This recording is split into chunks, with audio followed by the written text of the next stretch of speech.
and then like come over and like show him how to do it. You let the male escort obviously cuck you or whatever, but then like how he slowly got involved is so funny. Just punishing her for liking it too much. Good Lord, dude. Good. That was, the most diabolical thing was, if you haven't seen the doc, go watch it. Yeah, it's pretty great. Most diabolical to me, obviously, maybe killing PaCk, whatever. Yeah, but pretty bad. Making Biggie's family, the estate, pay for the funeral. And then dancing on the... Guy rap.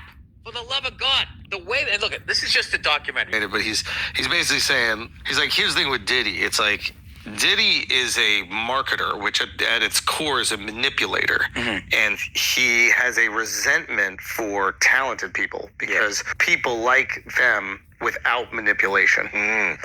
And this idea that like Diddy really treated everybody that was around him as his like wife, and to have that relationship with Biggie where he's envious of Tupac because Biggie and Tupac believe that. Because back then when all this shit happened with PaCk and Biggie, Jay-Z wasn't famous yet. He was just a street guy. Say, here's something that we didn't even know Diddy did, baby oil. There's so many instances of them cutting to baby oil. Then no one knew, I didn't know until I saw the documentary, that he made Biggie's estate pay for that funeral. Yeah, like that's, and if you get too distracted by the baby oil, you might miss that detail. There's never the baby oil shit. Like What's freaky about that? Now they found like all the baby oil in his house. There was like thousands of bottles. Dude, like when he got arrested in New York, they raided his hotel. He had baby oil in the hotel there. Like he knew he was getting arrested and he couldn't stop him. Ecstasy and baby oil, just in case we have like a fun night during the trial.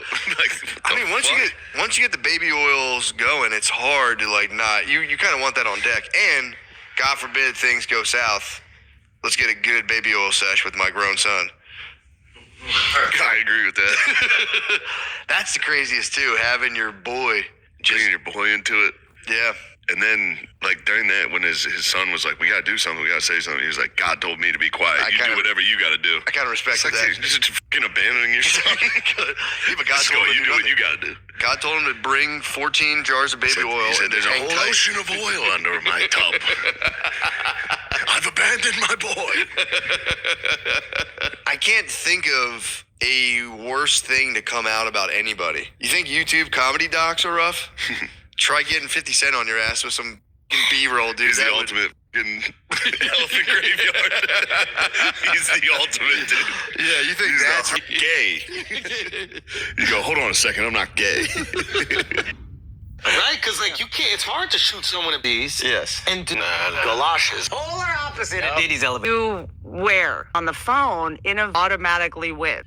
Like that you got documentary about P. Diddy document. Like just get Dickens into your ear. But again, there was no way for me to know at the time, so I just kept working. I did try to speak up once after the 134th time, waking up nude beside him after once again having the Grammy removed from my rectum. And Diddy wanted me to once again go to the strip club to round up 14 prostitutes for him and his son to have sex with while I was hogtied in the chair with my eyeballs duct taped open. And immediately, months after, I asked one of his assistants, I said, is this standard studio procedure?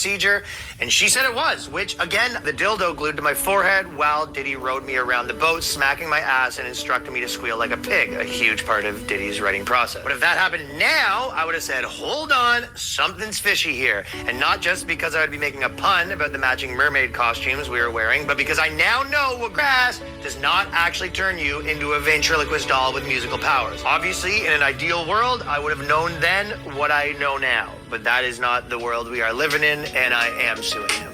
Thank you for watching this entire video right here on Joke World, and boy was that a lot of talk about sex crimes, huh? The rest of our videos are mainly about comedy if you'd like to check out more of the channel. I mean, technically, yes, there are other videos about sex crimes, but like 99% of them are about comedy. Here at Joke World, we cover the happenings of the stand-up world like SportsCenter, but for comics, with daily shorts, exclusive interviews, and plenty more comedian reaction compilations just like this one to choose from, some of which will be on the end screen right after this. Also, it just feels like I should say everything in this video is allegedly, although I don't know if that's necessary, but it feels like something I should say. All right, thanks for watching. At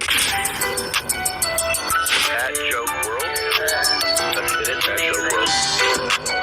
And the world is WRLD. That's a great YouTube channel, Joke World. Check it out. I just don't get why my list is Says there's something rare about the way you process social interactions. Not paranoid, not obsessive, not anxious. Rare, because most people, and somewhere along the way, you were probably told that this means you need to move on or stop analyzing every little. But psychology tells a very different story. Conversation replay isn't a flaw. It's analytical. It's structured. It patterns.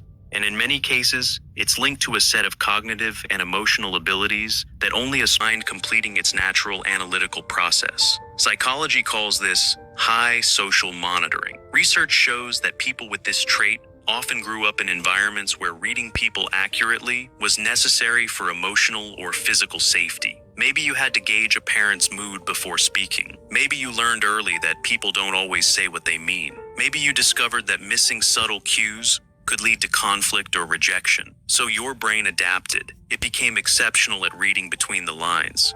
And now, even in safe environments, it keeps doing what it was trained to do: analyze, assess, and prepare. This is why you might replay a conversation with a coworker and suddenly realize hours later that their slight hesitation before agreeing with you meant they actually disagreed but didn't want to say it. Or why you can tell someone is upset even when they insist they're fine. You're not imagining things. You're reading data that most people don't even register. This level of social perception is rare. Studies suggest only about 15 to 20% of people have this heightened sensitivity to social dynamics. And yes, it can feel like a burden because you see things others don't, and sometimes you wish you could just turn it off. But it's also a profound strength. You understand people at a depth most never will. You can navigate complex social situations with precision. You know when someone needs support before they ask for it. You catch lies, manipulation, and dishonesty that others miss entirely. Your brain replays conversations because it's exceptional at reading people. That's not a flaw. That's a gift. Trait number 2, deep emotional processing. People who replay conversations don't just think about what was said, they feel it. This is the fit, but this is the necessity, you guys. I've never worn deodorant, okay? I am now About what was said, they feel it. Long after the words are spoken, the emotional weight of the conversation lingers, and your brain keeps returning to it because it's trying to process not just the content, but the emotional impact. Most people experience emotions in the moment and then move on. You don't. Your emotional system runs deeper. You feel things longer, more intensely, and with more complexity. When someone says something that hurts, even slightly, your brain doesn't just register it and forget. It replays it, examines it, and tries to understand why it hurt. This is called high emotional depth, and it's linked to a personality trait psychologists refer to as sensory processing sensitivity. People with this trait, often called highly sensitive people, or HSPs, make up about 20% of the population. They process emotional experiences more thoroughly than others. If you're someone who replays conversations, there's a good chance you fall into this category. You don't just hear words, you feel the emotions behind them. You sense when someone is holding back.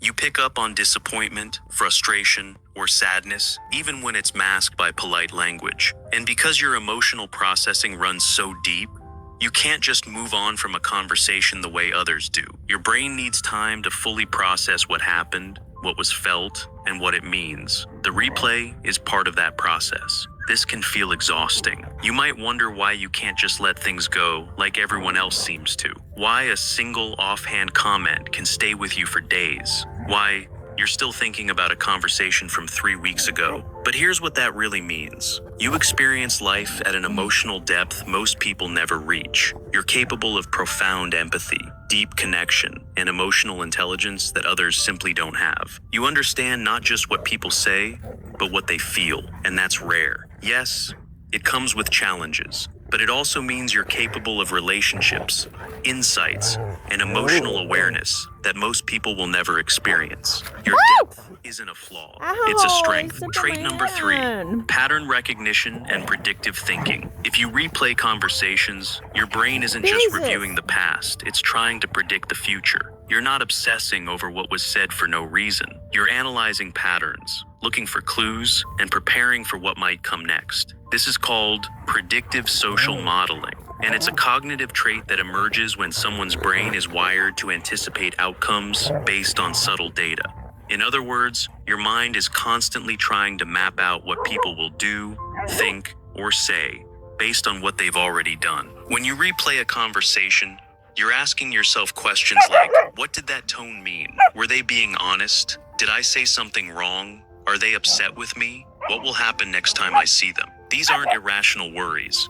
They're your brain running probability assessments. And the reason it does this is because at some point, being able to predict people's behavior kept you safe, helped you avoid conflict, or allowed you to navigate complex social or emotional situations. Research shows that people who grew up in unpredictable environments where moods shifted suddenly, or where they had to manage other people's emotions, often developed this trait. Their brains learned early that predicting outcomes could prevent harm, so they became exceptional at reading patterns in behavior, language, and tone. Even now, in situations that are objectively safe, your brain keeps running this program. It replays conversations not to torture you, but to gather information. It's looking for patterns.